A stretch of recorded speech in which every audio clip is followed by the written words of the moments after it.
Hi all, welcome to my EPL Team of the Season predictions video. Basically I thought let's get into Team of the Season because Football Day is now wrapped up and finished, and I feel that Team of the Season of course is the next focus to cover.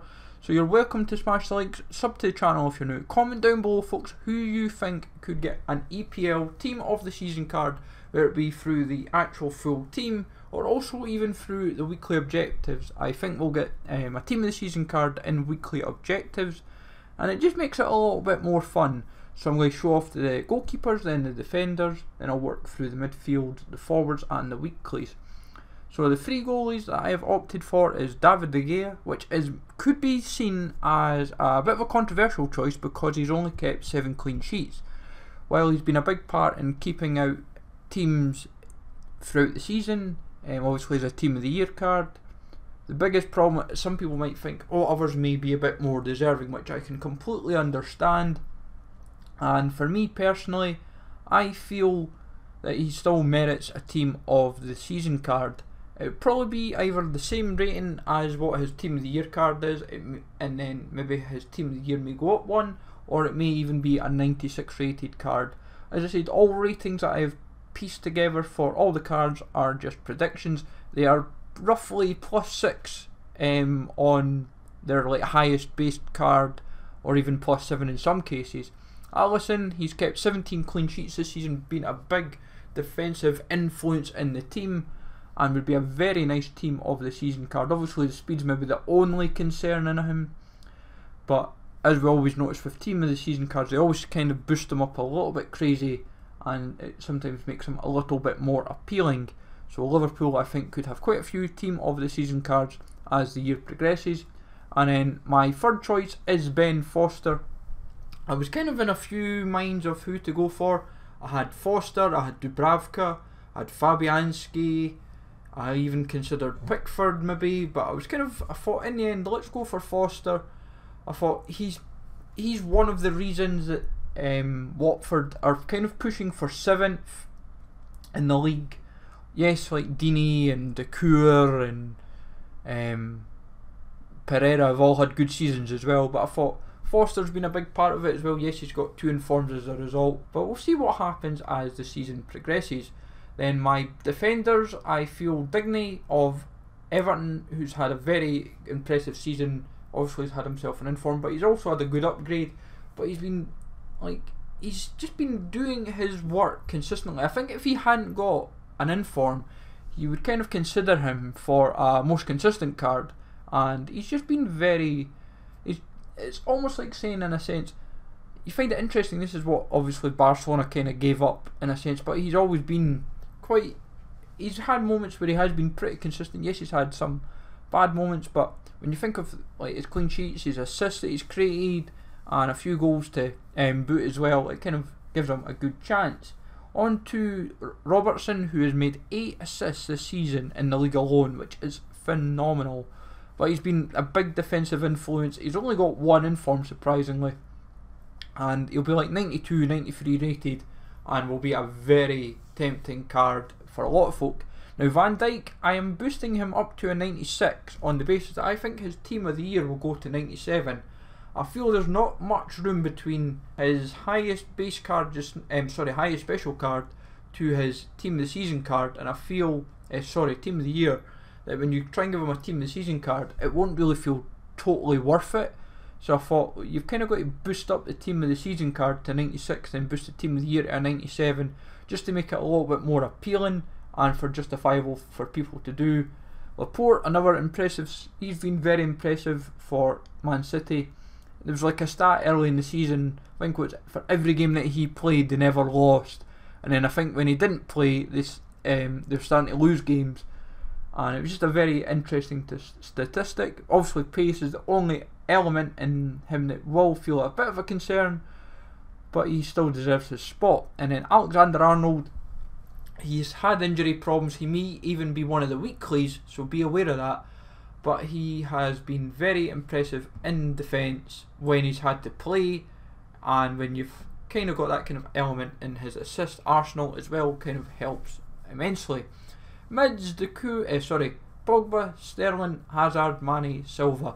Now with Pogba, first half of the season was a bit of a shadow. Second half of the season, he's been very clinical with a good amount of goals, good amount of assists to boot. And I would say when you've got him firing on all cylinders, it's kind of how he's been able to bag a couple informs and a headliners card. And he's also been kind of close to a player of the month. So I would say he's definitely meriting on second half of the season form, first half of the season form not so much.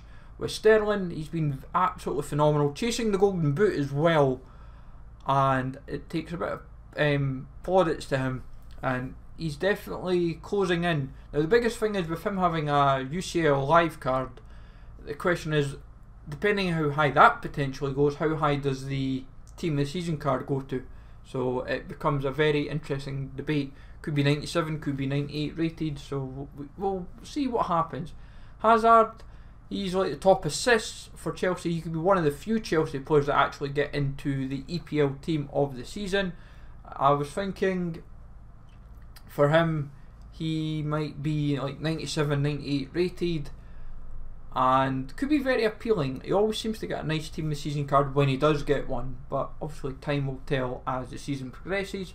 Mane, he's starting to show real form in the second half of the season, bagging a number of goals and closing in on the golden boot as well. Another strong contender, and could be, I think, his best of the team seasons that he would have, because I think last year he was like 90 rated, the year before he was like 93, so it could be the best yet. And then David Silva, the interesting one with him is, because obviously his team of the year nominee card is 93 rated, does his team of the season card go higher than this?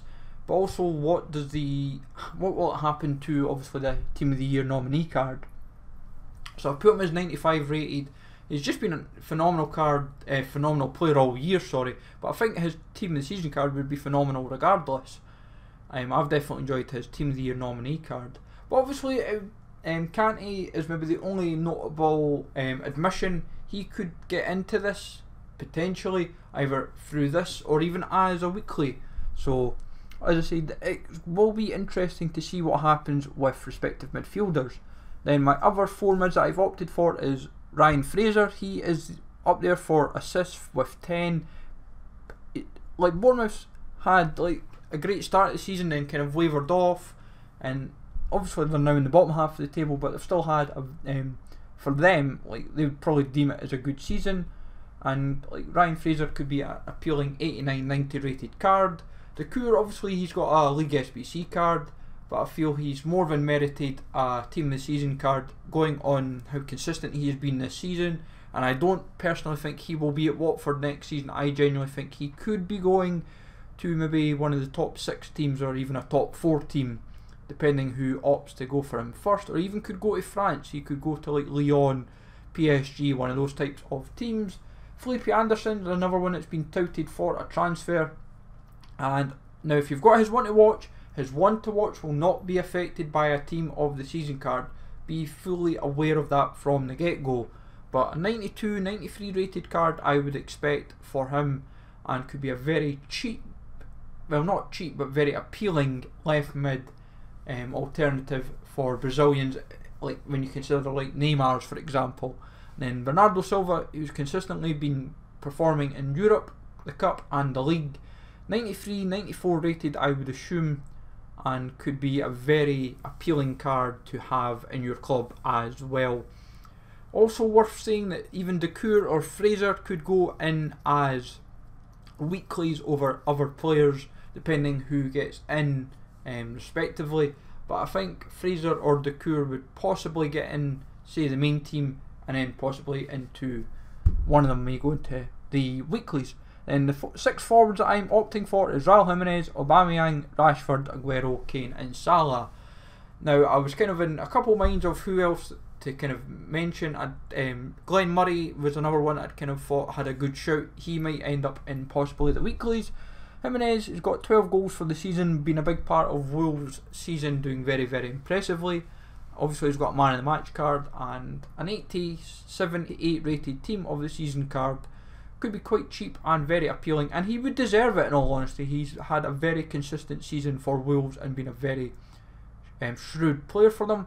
Aubameyang, good season for Arsenal, maybe not having as many goals as he would like, but still 17 goals for the season, maybe like 96, 97 rated. I think ratings obviously will be a bit questionable for some of these cards, which I can understand, but also depends on certain boosts and so forth that they may have between now and the end of the season, and also by team of the season. Rashford, who's been a big part of the resurgence under Solskjaer, and a good 94 rated card would be well deserved and could be a whippet at strike force. Aguero, just been phenomenal yet again this season. 19 goals for Man City, and more than meriting his spot, and pretty much that's all you need to say about him. He's more than deserved.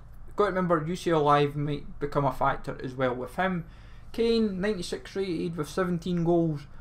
Pace is the only issue with him really if he was to get in. Like, he's always going to be a nice card, it's just the pace that will hamper him. It's just how then you utilise him accordingly. And Salah, striker, with 17 goals. Yes, he's had moments of not scoring goals of late, but he is still more than deserved his spot into the EPL team of the season, I feel, for Liverpool.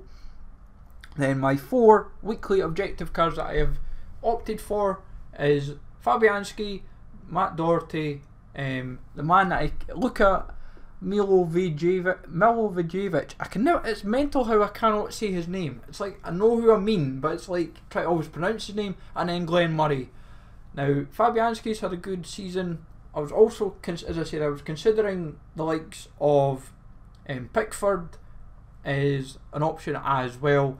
But there's maybe say and Dubravka as well. So there's like 5 or 6 goalkeepers that could get in for as a goalkeeping option. Like Doherty, been a big part defensively. Same for Bolly, for example. He's another one that's been well respected this season for Wolves. And Doherty, if he was to even get close to the 80 plus club, I think he could be a very appealing right back for EPL fans. Then Luka, he would be 86, 87 rated. He'd probably be the least appealing of the lot due to the pace and shot, but I would say like his free kicks would be quite appealing, I would imagine, and he could have quite a good like long shot on him. And then finally with Glen Murray, he's been very impressive this season with 11 goals this season, been a big part in helping keep Brighton up, but there's a few others that may merit from Brighton as well, possibly like Shane Duffy, for example, is one to mind that I was thinking of. But Brighton, some fans might think, oh, Brighton, do they really deserve a team of the season card? But it's just because of like weeklies. This is like the players that you'd say, oh, they maybe didn't deserve to get into the full team of the season, but they deserve to maybe get into the weeklies, for example, just to give us an objective. And what I would imagine they would do is you have to win, say, 10 games in rivals, and it's got to be with an EPL team, so it's like full 11 EPL players. It may not be 100% like that, but there might be slight variants of it accordingly. But let me know, folks, in the comments down below, who do you think should deserve an EPL team of the season? Is there anyone that I may have missed out of the 27 that I have shown? As I said, realistically, as I said, I've mentioned about 30-35 players. Like, I know there's about 6 or 7 goalkeepers that I've mentioned, and there is other mids like, as I said, Kante, for example, and maybe even like Bolly, for example, as other defenders that have been touted as well. So hopefully you find this useful, folks. As I said, plenty team of the season predictions coming ahead. Take it easy all, thanks for watching, and I will catch you all later.